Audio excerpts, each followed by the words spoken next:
How to fix Microsoft account too many request error while you're trying to log in.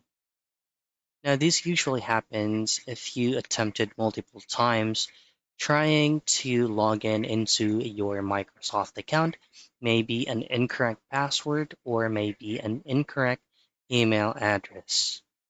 Now, for you to be able to reset this, all you have to do is to clear cache, browsers, and cookies from the browser that you're using. To do so, just head into the three dots at the top right-hand corner of your screen. Then just simply go into Settings, and then go to Privacy and Security, delete browsing data, and ensure that you tick all these three boxes right here and change the time range into all time.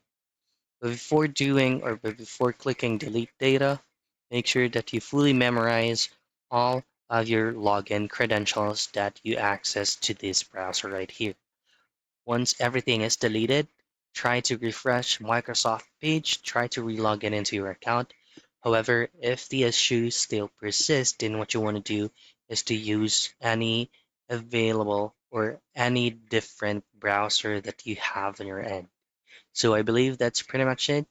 That is how you fix too many requests while you're trying to log in into your Microsoft account.